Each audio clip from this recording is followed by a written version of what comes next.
This video goes out to all those aspiring comic book artists, writers, authors, just anyone who wants to make their own comic book series, who wants to make a series that resonates with people. It's amazing. That's great. That just people enjoy. That people can have a great time reading. A series that makes people want to keep reading. This video goes out to all of you, and you might be wondering, how do you start your amazing series that's just going to be loved by everyone? Well, it's real easy. All right, all you need is a good chapter one, a good issue one to just pull people in. All right, because that's your first impression. You gotta grab them at the start. And like, I think a good example of that, and which will be my video example, is One Piece chapter one. All right, say what you want about One Piece, love it, hate it. You know what? It doesn't matter because you can still learn something from it. All right, One Piece has been in the game for a good 3 decades, over 800 chapters. All right, that's saying something. If you're watching this video and you don't like One Piece, you should keep watching because it doesn't matter if you don't.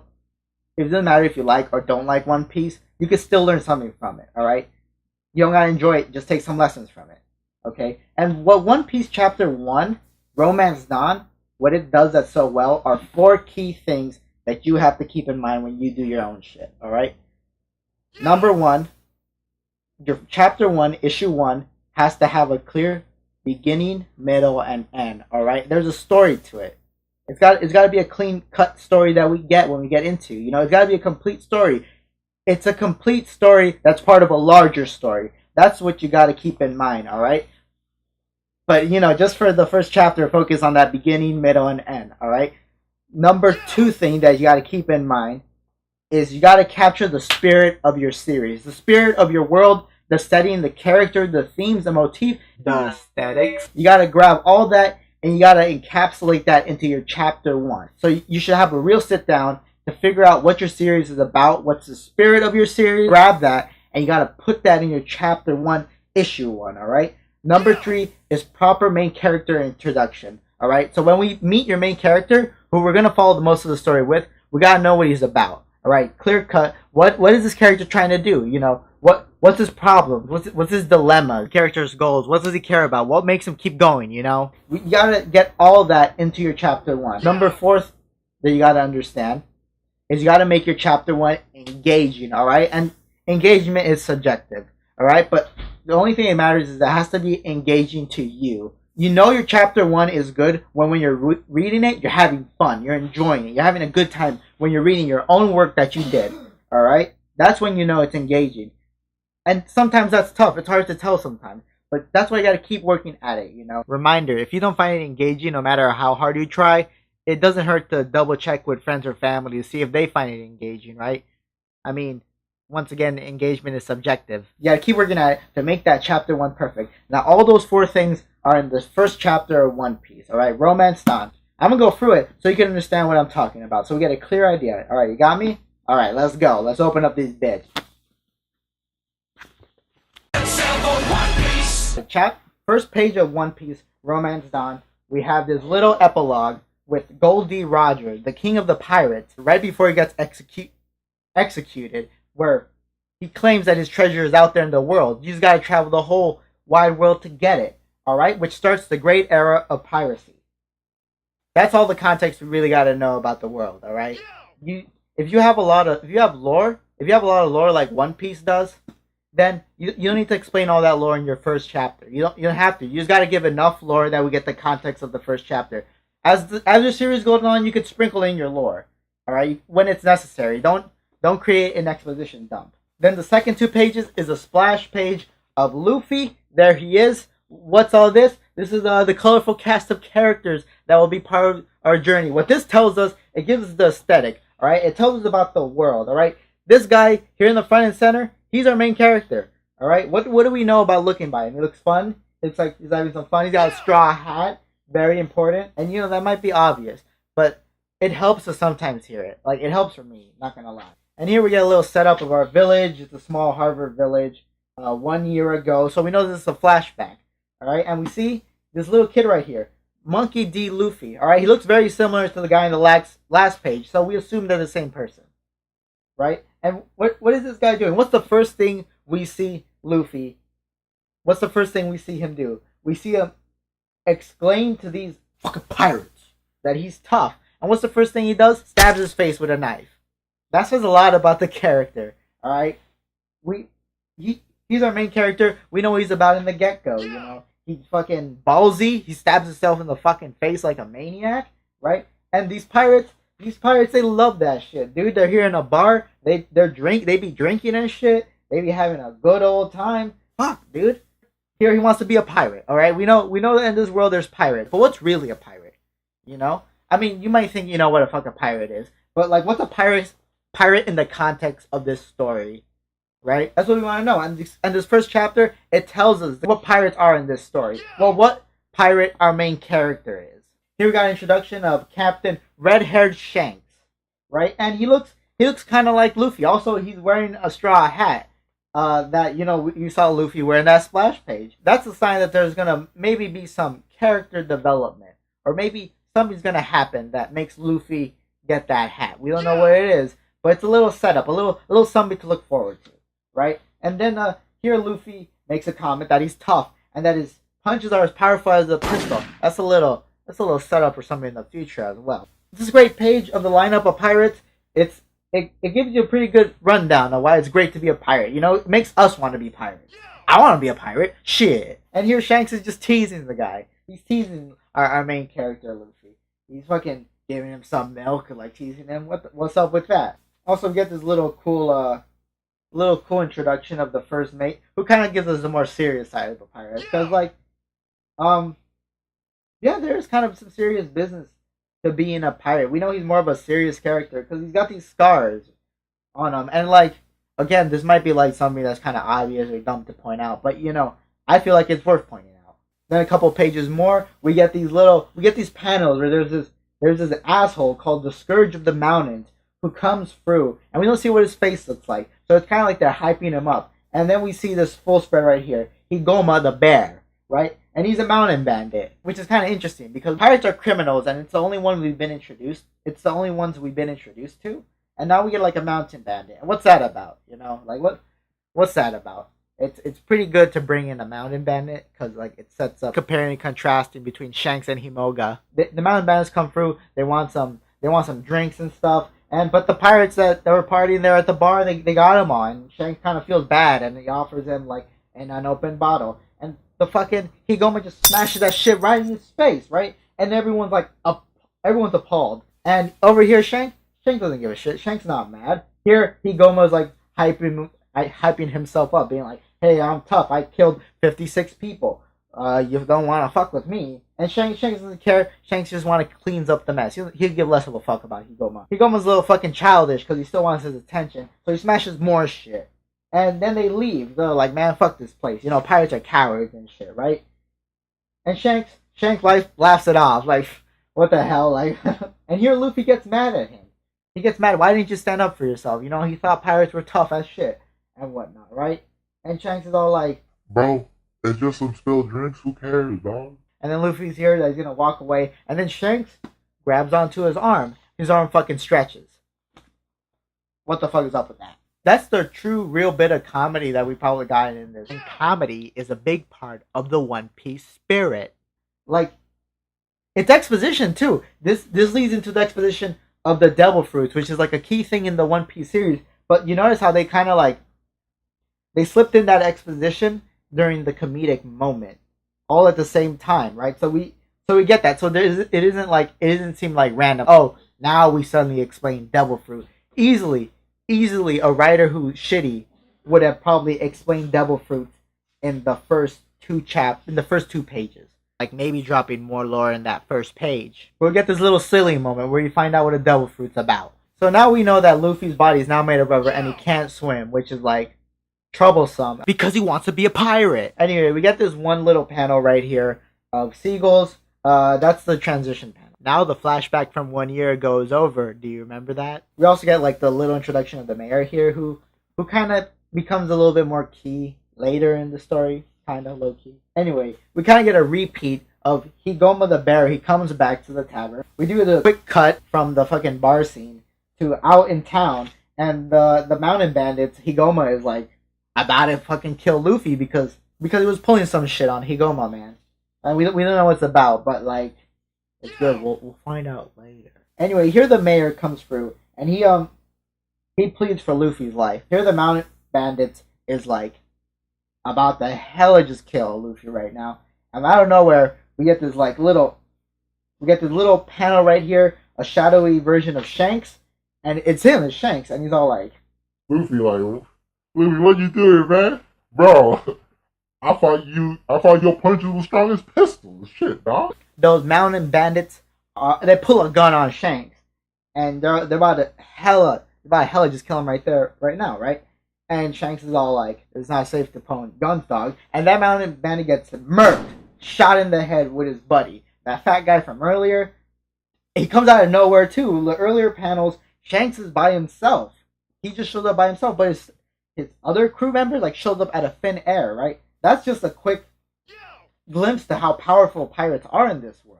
They're a tough bunch. We see what Shanks is about, you know, like Luffy's like his bud, dude. Luffy's his dog, right? I mean, he was teasing him, but like he's his dog, bro. And he like that's the one thing he doesn't like. Like make fun of him, throw shit at him. You know, he don't give a shit, but fuck with his dogs, bro. Fuck with his homies. He's after your ass, dog. He don't like that shit. And here Higoma is acting like a little bitch, right? And he fucking gets out, smoke bomb out of there, right?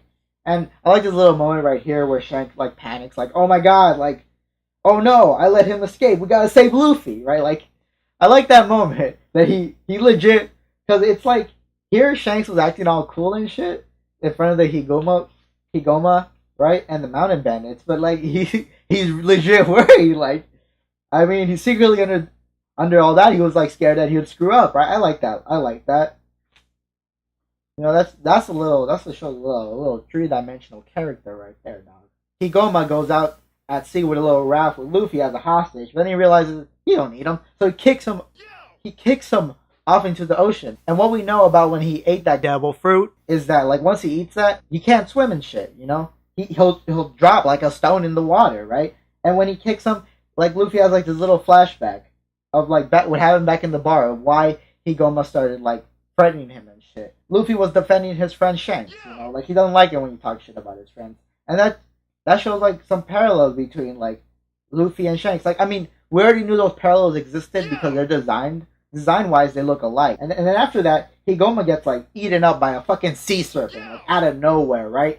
And then that sea serpent looks at Luffy and is about to eat him up too. But then Shanks shows up, and Shanks dead ass just looks at that serpent and says, "Get out of here."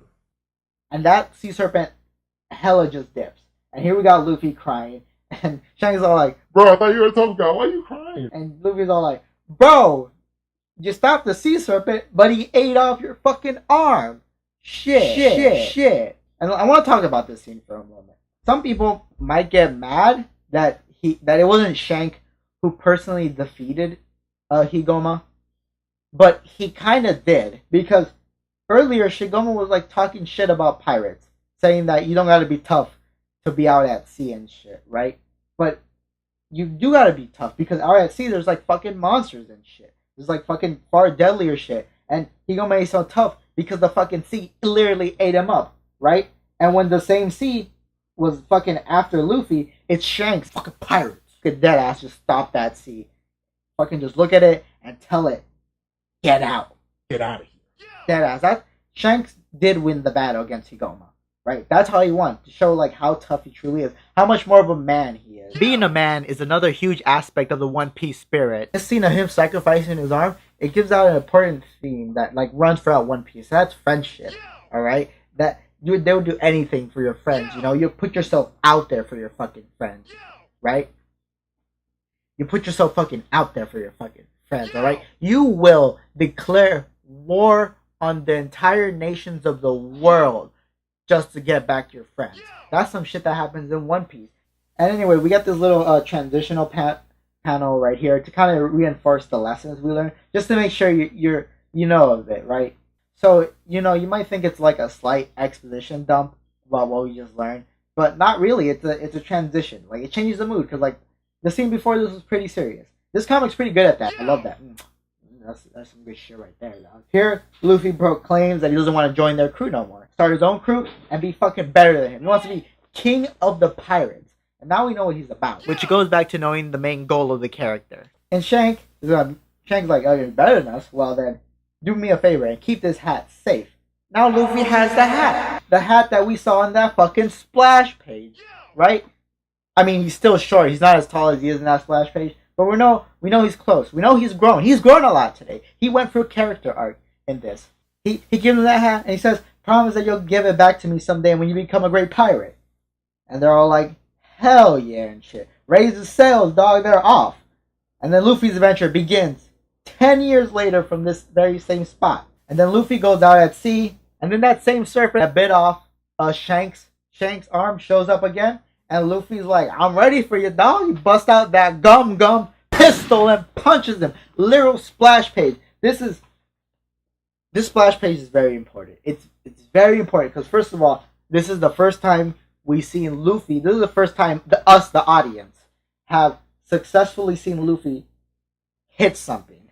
Because before then, he's kind of been trash at just fighting. But now, he not just mastered that rubber ability he got, he fucking uses it to the fullest and knocks out the same serpent that bit off Shank's arm. This is the first bit of fucking strong violence we see from Luffy. And it's a splash face. It's like in her face. This lets us know that these fights in this series are going to be epic. They're going to be big. They're going to be amazing. And weird. And also, like under it, Shanks did manage to fend off this serpent by just looking at it. And Luffy manages to fend off the serpent too by hitting it. Of course, he uses violence, but that just shows us how closer he is to Shanks. At that level, that he could stop the same serpent he did. This splash page is amazing. It's great. It's one of my favorite moments in One Piece. You know, this page right here. I love it. Character grows in this series, dog. And then after that, you get a little bit about what's gonna happen in the next couple of issues. He's gonna get a crew, gonna have a pirate flag and shit. Luffy's building a crew of fucking friends, alright? That's the thing. He's gonna get that King of the Pirates title, dog. And that shit right there is like, I mean, and then we see Luffy here at the end. Now he looks just like how he looks in that fucking splash page, alright? So that story started out with like, this is our main character, right? And like, we see our main character grow, all in just one chapter. That's what I mean when you need a beginning, middle, and end, alright? At the beginning, we got this kind of immature character. And then through series of events, he's like, oh shit, he learns to grow. He knows what it means to be a fucking true man about the world. And finally, when he's ready to go out there, dog. This first chapter, it does a couple of amazing things. This first chapter is structured almost as every single arc that's in One Piece. Because, think about it. Think about every arc in One Piece. It usually starts off that there's a pirate crew. They end up somewhere with villagers or people, and like there's someone that Luffy or someone in the crew wants to be friends with, right? And like in the end, the same pirates have to like do some stuff that solidifies their friendship. So at the end, when they leave, they got friends. They got new friends in that island. That's basically what happened in this. The first chapter of One Piece is a template how every single other chapter and arc works in One Piece, right? And read a random chapter in One Piece. The majority of them have beginning, middle, and end, right? They're their own complete story that are part of a bigger story. And that's something you gotta keep in mind when you make your first chapter, dog. If you notice, when I read the first chapter of One Piece, I feel engaged. I want to become a pirate. Shit, fuck all this shit. I want all that freedom. I want all that beer. I want all that liquor, that booty, all that shit, dog. I want to go out there and sail the seas. We get all the things I mentioned before. We get them all here. Proper character introduction, what we know is about. It encapsulates the whole fucking spirit of One Piece. And if you know what One Piece is, you know One Piece. If you're already a fan, you reread that chapter 1, or you like this video of me explaining it, you'll get what I mean. In this first chapter, sets up our main character. We know what our main character is about. We know what his goal is. We know what the plot is. We know what it's going to lead up to, which would make us want to read it more, especially if it's like a long series. I mean, we all know how One Piece is going to end. We all know. That's obvious. He's going to become King of the Pirates. Maybe your story is nothing like One Piece, but like, I hope you managed to get something from that, alright? So like, you know, to repeat again, what you got to do, chapter 1 has to have a clear beginning, middle, and end. You got to encapsulate the spirit of your work in that first chapter. You gotta have proper main character introduction so we know what they about. We know where the main character is gonna go to. We know where this all heading to. And it's gotta be engaging. It's gotta be a work that we can get into. You know. Another key element that I forgot to mention is flow. If you notice in this chapter of One Piece, everything led to the next thing, right? It wasn't like and then this happened and then this happened. Don't do it like that. You gotta make sure each little thing you do flows into one another. Don't make it seem like a checklist. I mean, I know I gave you a checklist, but when you actually do it, make sure it doesn't sound like a checklist, right? Everything's got to come into it naturally. There's got to be a real flow to it. I hope you learned something from this, dog. All right. I hope you out there. I hope you're pumped. All right. I hope I hyped you up to start your own series. All right. I want you to start a fucking amazing ass series. I want you to be out there, dog. I want you to be famous. I want the best for you, dog. I love you. All right. I want you to be fucking great. You know, to pump out that shit, to pump out that work. All right, I need you to be productive. All right, I need you to get fucking started. Get started on writing it. Get started on drawing it. Do those rough drafts. But yeah, this is for out you. This is for all you people out there. You know, I love all you guys. But like, no, seriously, like I need you guys. I need you guys to get started. All right, you know, you guys been all talk for too long. I need you guys to fucking get started. Pump out that work. All right. So you know, if you want. I mean, or like, you know, before you get started, you should probably like read chapter 1 of One Piece. Just read the first chapter, or read the whole goddamn series. It's up to you. All right, that's some good shit right there. Yeah, that's some amazing shit, and I hope you like that. Hope you got informed. Hope you know how this shit goes. Hey, and I do comics too. I do a web comic. It's nothing like One Piece, right? But like, it's here in the background. You should go check it out. You might like it and shit, you know, right? And if I come up with more ideas for like more videos that help out people out there, I'll make them. You know, make series that you want to read. All right. No one knows your series as good as you do. Okay. No one. All right. So you start doing that shit. I'm doing that shit on my end, dog. I got these journals, fucking rough drafts with my series and shit. Right. I'm grinding. Trying to grind more. They don't even mention the One Piece in the first chapter.